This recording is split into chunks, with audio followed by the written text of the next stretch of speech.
We work very hard. We investigate hundreds of cases per year. We go to the court through the DPP. And then things don't move as fast as we wish. I can assure you I am more frustrated than you. It also emerged that the former EACC chair, Philip Kinisu's company, Isaki Limited, received 2.9 million shillings in June while serving at the EACC. I, Joshua Igera, do affirm that the Kenya Commercial Bank and Cedian Bank officials also appeared to shed more light on the 3 bank accounts opened by the Devolution Ministry and how transactions were carried out. Francis Mtalaki, KTN News, Nairobi.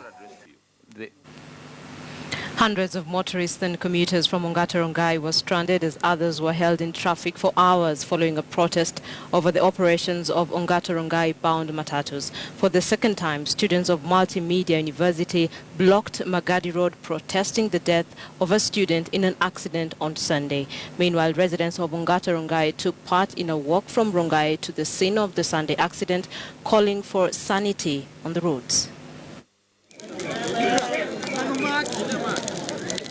Just a day after a similar protest, students of the Multimedia University were back on the road in a protest over the death of one of their own following a road accident involving an Ongata Rongai Route 125 matatu along Langata Road on Sunday. The students blocked Magadi Road, leading to a huge traffic snarl-up that lasted for hours. Many residents of Rongai were forced to use the Kiserian route, while some failed to get to work. The students had joined the peaceful protest by residents of Ongata Rongai who took part in what was dubbed Walk to Work, protesting what they see as impunity by matatu operators on the route. Tumekosa haki kabisa, ni kwa sababu hawa watu wanatembea kwa hii barabara with a lot of impunity, na tukasema ni vizuri siku ya leo tukasimame ili watu wakaweze kuona ya kwamba tunahitaji sanity in our roads. Other than the problem we have with the matatus and all that, it is time bound to have our road, the Magadi Road, checked by our government. It is not anywhere in the world believable that you can take 5 hours going home just because of an expansion of a road. The protesters walked from Rongai to the scene of the Sunday accident at the Langata police station roundabout.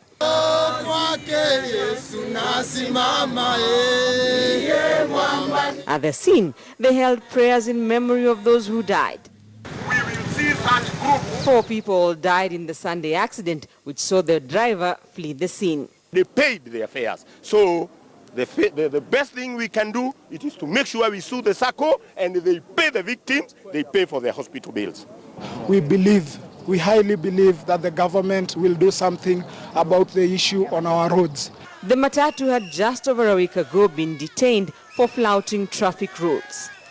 Rita Tinina, KTN News. The search for Kenya's next Deputy Chief Justice entered day 4 today, with Court of Appeal Judge Martha Koome and former Vice Chair of the now-defunct Electoral Commission of Kenya, Pamela Mwikali Tutui, appearing before the tribunal. Michelle Ngele with the day's highlights. The Federation of Women Lawyers? Yes.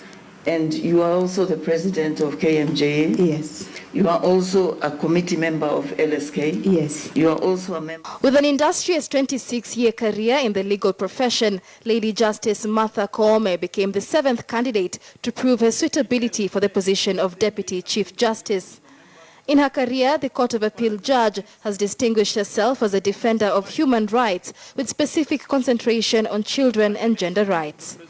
How safe is a litigant judge before you where you are hearing a matter involving the violation of rights of a woman or of a child? Wouldn't the inner you sympathize and want to hold in favor of the violated woman and child? The inner me sees no gender when I'm dealing with litigants before my court. The inner me sees justice, sees equality, sees access to justice. It doesn't have to be a woman. Even a man sometimes is a victim of discrimination. Do you think children in the legal system are a marginalized lot, especially in the courts? And if you think so, what would you do differently? Yes, they are marginalized because the experience has shown that 40% or slightly higher than that number of children who are in the justice system in the first place ought not to be in the justice system. So we need a diversionary system, which we are recommending in the law, because now we are working on the amendment to the Children Act, and also we are proposing a child justice law that deals separately with the children in conflict with the law. Also displaying their expertise was Ms. Pamela Mwikali Tutui, the former vice chairman of the now defunct Electoral Commission of Kenya, whose commissioners have been accused of bungling the 2007 general election. What happened to those elections under your watch? The country banned because the parties who disputed the elections, first and foremost, refused to follow the procedures that were laid down of where a party feels aggrieved, that is to come to court. And the reasons they gave is that they had no faith in the judicial process. Even before the elections, there were sides, in the political sides, some were calling and saying, we will not accept these elections if you are not the winners. Do you believe that we can trust you with similar circumstances, right, in the Supreme Court? Yes, I can say in no uncertain terms that you can trust me by giving me that position in the Supreme Court. Next on the hot seat, a High Court Judge Pauline Nyamweya and Court of Appeal Judge Philomena Mwilu was set to appear before the Commission on Monday, the 3rd of October. Michelle Ngele, KTN News. Let's now focus on a story that has been on social media for the last couple of days. Kenya Film Classification Board CEO Ezekiel Mutua has been ordered to surrender his diplomatic passport as it emerges that he does not qualify for one. This was triggered by Mutua's boasting online about his travels to the United States with a diplomatic passport without having to go to the embassy for biometrics or to pay for the visa application. It all started with a simple Facebook status update. Ezekiel Mutua, CEO of Film Classification Board, blew his own horn about his new diplomatic passport. People online quickly picked on this. Kenyans on social media quizzed the controversial CEO on his new achievement. You see, only 28 individuals holding specific titles with their immediate family are granted diplomatic passports. This includes the president, deputy president, cabinet secretaries, control of budget, attorney general, to mention a few. On the other hand, Ezekiel Mutua did have the right to hold a diplomatic passport, but that was back in 2013 when he was in the Ministry of Foreign Affairs. Take a look at the Kenyan Citizenship and Immigration Act 2012, Section 14, point number 3. It clearly states the holder of a diplomatic passport shall, upon ceasing to hold the office or having the status specified in the 3rd schedule, surrender the diplomatic passport. Which leads to ask the question, how did Kenya's Immigration Department fail to spot this? But then again, Immigration Office would have to wait until Mutua returns from his recent travels to Dubai and San Francisco to reclaim the passport. Nevertheless, the Immigration Department made it clear on their Twitter handle that Ezekiel Mutua should immediately surrender his diplomatic travel document. When one, Lemichi Chidi, confronted him on social media, describing Mutua's blatant bragging as mediocrity and utterly shameful and demeaning not to just Kenyans but the entire continent of Africa, Mutua did not hold back. His response was quick and to many people insulting. While he clearly stated that everyone has the right to express themselves, he also said that he owes no one an apology, using derogatory terms. This recent announcement from the Immigration Department has re-energized Kenyans on social media, who continue to express their opinions about it online. Zinzi Kibiku, KTN News. Let's focus on security now. Interior Cabinet Secretary Joseph Nkaiseri has put warmongers on notice, saying they will be dealt with firmly for inciting the public. The CS said that the government will sponsor a bill to Parliament that will give the electoral body, that is IEBC, powers to bar politicians guilty of making inflammatory statements from contesting in elections. He was speaking in Kajiado County today. Hiyo sheria kama inawezekana bunge ipitishe iweze kuhakikisha yule mtu ambao ataendesha hate speech iweze electoral commission iweze kuchunguza, akipatikana akiwa na hatia pengine anaweza kukatazwa kusimama. All right, so to some not very good news, the Kenyan media fraternity is mourning the death of veteran broadcaster Waweru Mburu. Waweru Mburu enthralled fans on Radio Citizen with his bold commentary on current affairs, dubbed Yaliyotendeka. Mburu succumbed to gastric cancer. His fans continue to post their condolences to his family online and revive memories of a man who was referred to as the voice of the voiceless.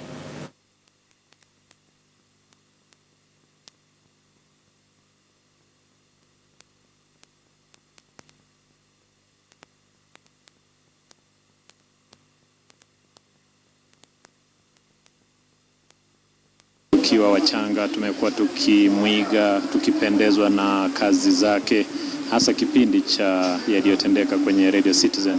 Kwa hivyo alikuwa ni mwanahabari mwenye ukakamavu. Waweru alianzisha kipindi cha ambacho naweza kusema ni tahariri, Yaliyotendeka, na kaibuka kuwa mmoja wa Kenya wanaofahamika katika kusema ukweli.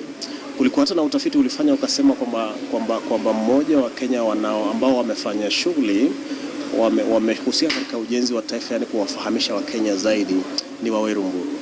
Kuna wakati nilipata ajali katika Kiambu Road, nikienda kazini, nilikuwa naishi Kawawesi. Akanipeleka Kiambu Hospital. Baada ya hapo akanirudisha paka kwa nyumba kwanza. Akapigia mhariri Masi Uburu simu, akamwambia Nabiso nimempeleka hospitali, alikuwa amepata ajali na kadhalika. Kwa hivyo alikuwa mtu ambaye anajali mambo ya watu. Marehemu Mburu ni mtu ambaye alitajika sana, hususan alivyo mudu lugha ya Kiswahili. Alitumia lugha ya Kiswahili kwa umadadi kabisa, na jinsi alivyowasilisha ujumbe wake basi ulikuwa unapenya hadi katika nyoyo za wale wanasiasa ambao walikuwa wafisadi. Hususan alikuwa anakemea ufisadi sana. Nasikia vijana mtaani wanaimba. Hujambo msikilizaji, basi nakufahamisha kwamba hii leo tutasema bila kuficha kwamba kunao watu ambao ni mafisi lakini wamejifunika ngozi ya kondoo. Kwa hivyo alikuwa haogopi kama ni kuichambua serikali, wanasiasa, viongozi, mawaziri, atawachambua, kuwachanganua na kuwapepeta vilivyo. The Big Q in association with Fidelity Insurance.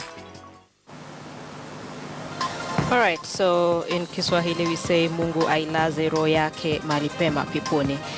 And of course, our condolences go to his family, friends, and the Royal Media Services. Let's now focus on our big question tonight.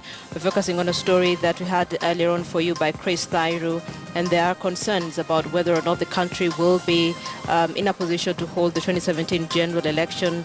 How prepared will IEBC be? So tonight we're asking you, with envisioned delays, should the IEBC commissioners be allowed to remain in office indefinitely?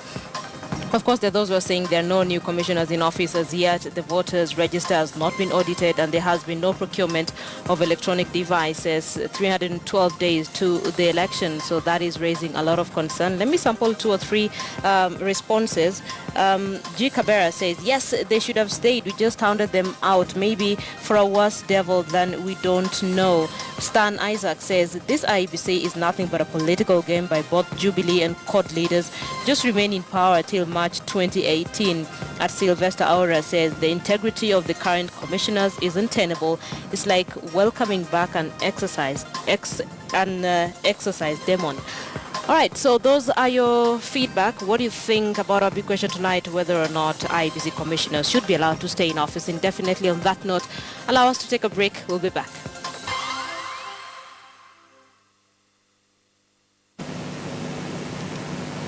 Welcome back. Thank you for staying with KTN Prime. Now, With the stakes higher than ever before in the jostle for nomination certificates for key political parties in next year's polls, the country could be staring at the most expensive election campaign in 2017, right from the party nominations. Tonight on Spotlight, our reporter Murimi Mwangi interrogates the possibility of corruption money finding its way into the campaign trail.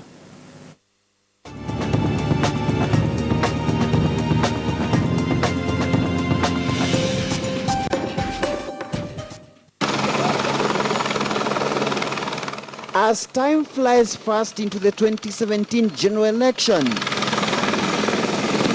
the display of financial might in the air and on the land may yet again define the 2017 campaigns. And with only 312 days to the poll, the country's electoral body, the IEBC, is grappling with not only the headache of regulating campaign spending, but also preventing illicit cash from finding its way into the campaigns. A headache which emerged openly when IEBC Chairman Isaac Hassan met the Senate Public Accounts Committee on Monday. IEBC should take a deeper look than just accepting nomination papers without seeing the process beyond or before that to ensure that this compliance has been adhered to. Right now, as the law stands, if your party gives you a certificate of nomination, that you are the candidate selected or nominated for that constituency or that senate, that's the thing we rely on.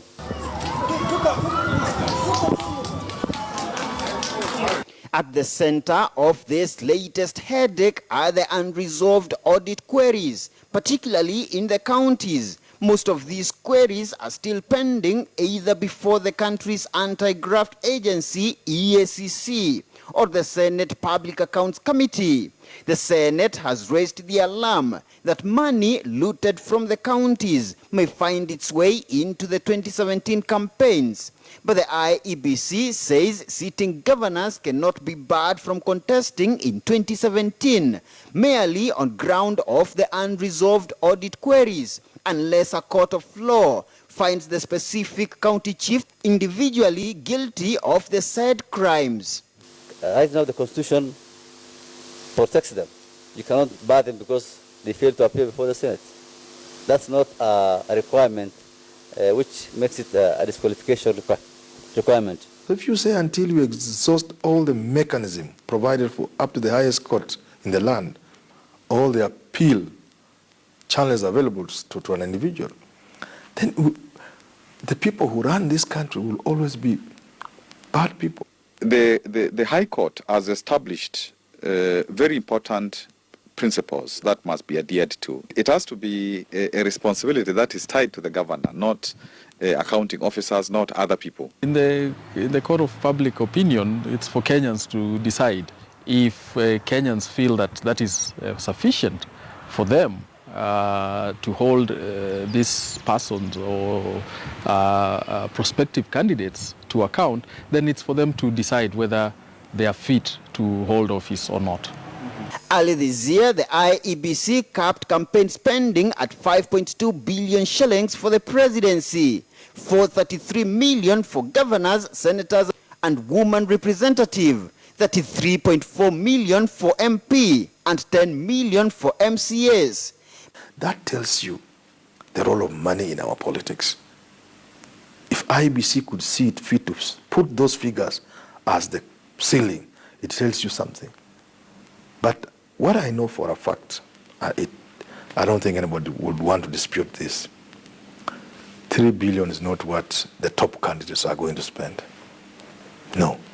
The way things look, I can see these presidential candidates spending things upwards of 5, 6, 7 billion. But 2013 presidential contender, senior counsel Paul Mwite, argues that corruption may not end unless the EACC and the Directorate of Criminal Investigations stamp their authority in the war against graft ahead of the 2017 polls. Allow DCI to do its work, allow anti-corruption to do their work, and send a number of these governors to committee. The others you learn very quickly. I think we need to amend the Elections Act or amend the Leadership and Integrity Act and make these reports and even this documentation a mandatory requirement so that even the parties can now follow that.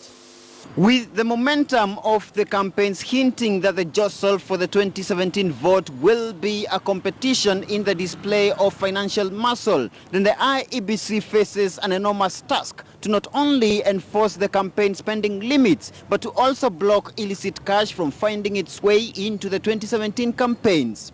Muremi Mwangi, KTN News in Nairobi.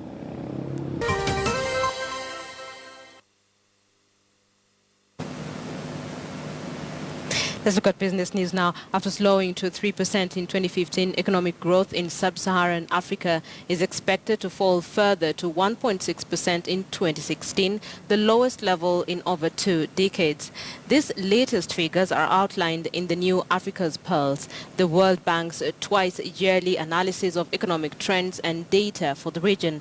According to the analysis, the sharp decline in aggregate growth reflects challenging economic conditions in the region's largest economies and commodity exporters. The report says growth is far from homogeneous, suggesting that countries are growing at divergent speeds while many countries are registering a sharp slippage in economic growth. Some others like Ethiopia, Rwanda and Tanzania have continued to post annual average growth rates of over 6%.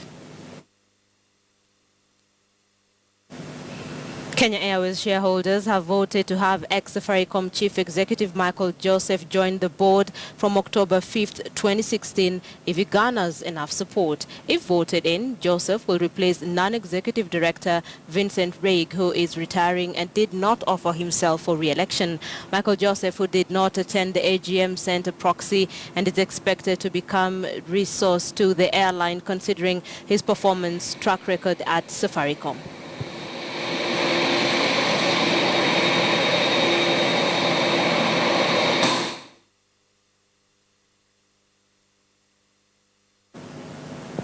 Investors in the mining sector have committed to champion capacity building for the locals as one way to grow professionals in the mining industry in tandem with the new mining law.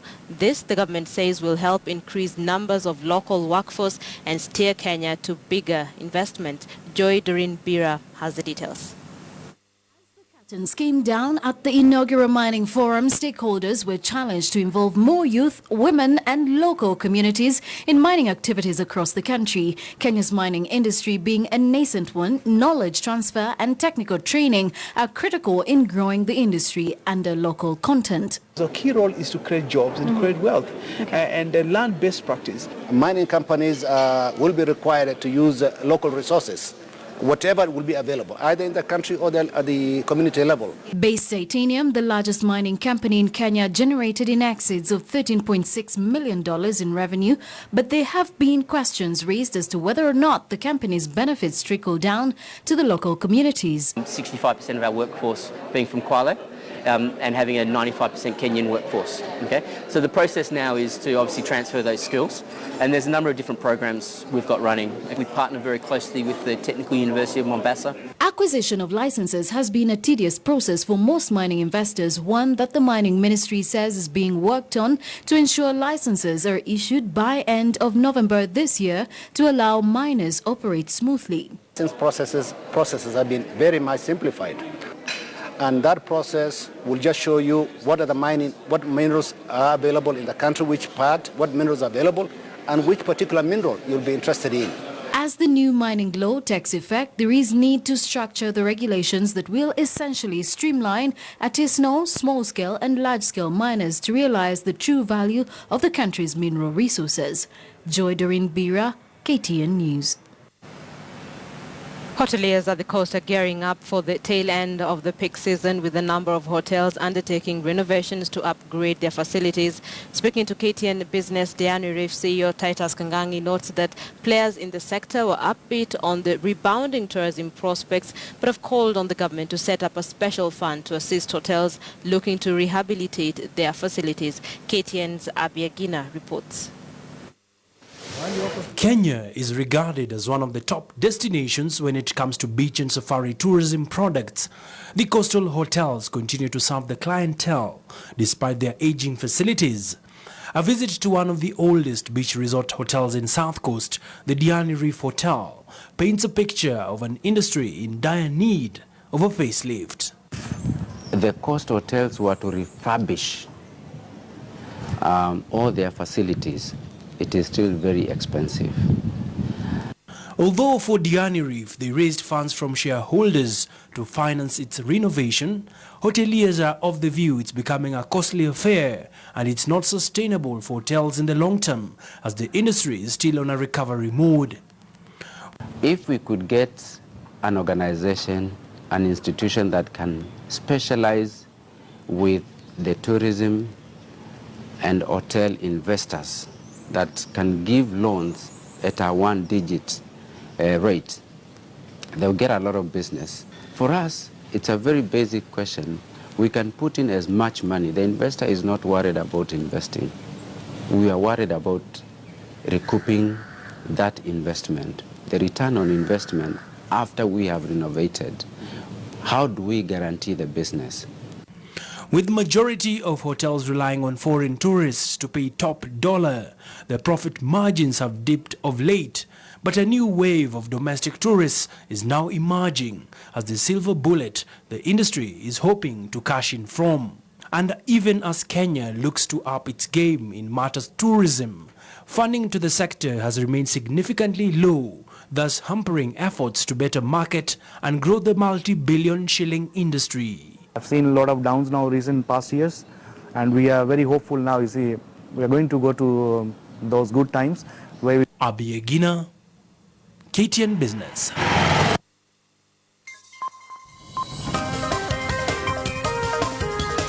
2015 Safaricom Madoka Marathon winners John Mwangangi and Winfred Mosetti will defend the titles at this year's edition set for 22nd of October in Wundanyi, Taita Taveta County.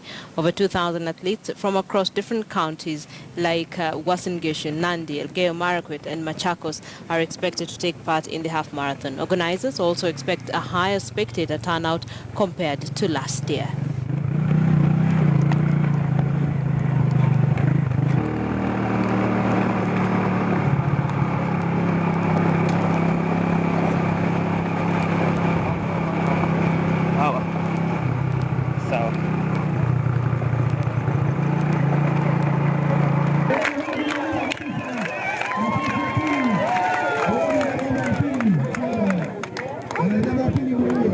We want to make Ngerenyi area in the Taita area the hub, the center for athletics at the coast region. Very important event in our calendar, and an event that has taken a very good route to good development of athletes and good development of athletics in our country. With Safaricom having come on board when the first race was held in 2005.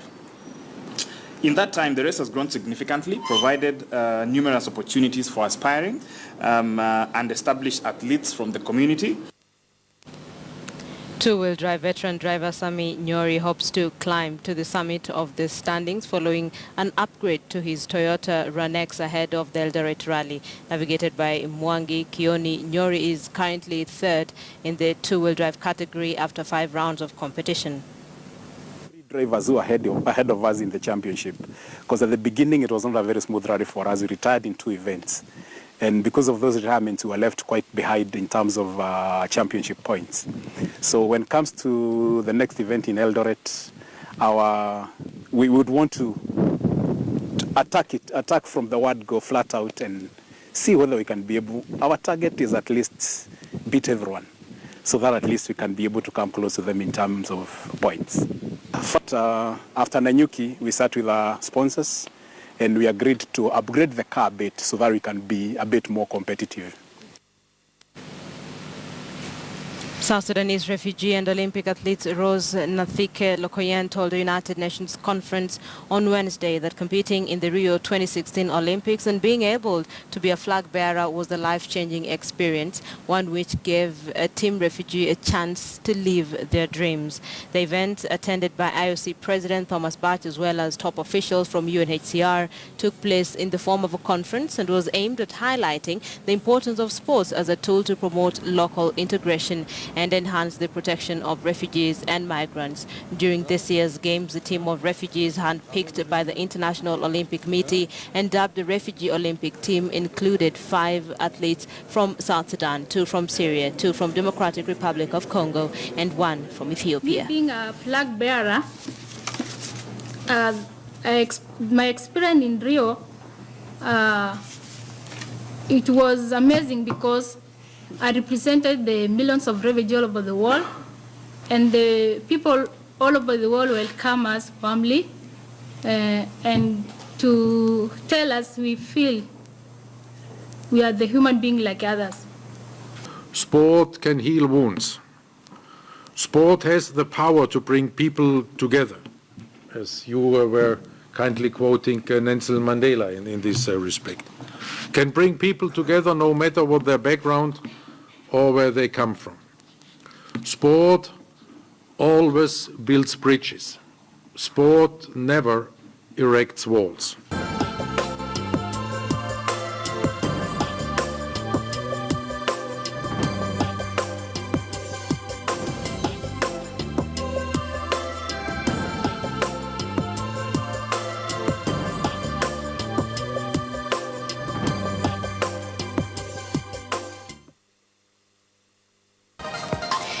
IEBC Secretariat is now raising the red flag over the implementation of the new electoral laws, saying they have created a fresh crisis and that preparations for the 2017 general election are beginning to seem like mission impossible. And that story was the basis of a big question tonight when we asked you, with envisioned delays, should IEBC commissioners be allowed to remain in office indefinitely? Lots of feedback. Kenneth Ngatich says these commissioners should continue till a new team is set up. If they leave, there will be a power vacuum. Mr. Snyder says the country is going to the general election when it's ill-prepared. There is a lot of mischief in this matter. Achebe Ben says the current IEBC is exiting. How and why is the election date their concern? Depart and watch events from home, period. Eish, okay, Achebe. All right, so just those are just some of your feedback on a big question tonight, whether or not you think IEBC commissioners should be allowed to remain in office. I hope those of you who tweeted us are registered voters. Remember, it's a democratic right. And that, ladies and gentlemen, is where we leave it on KTN Prime. Thank you so much for watching. Have a good night. So tomorrow we leave you in the able hands of Betty Kyalo.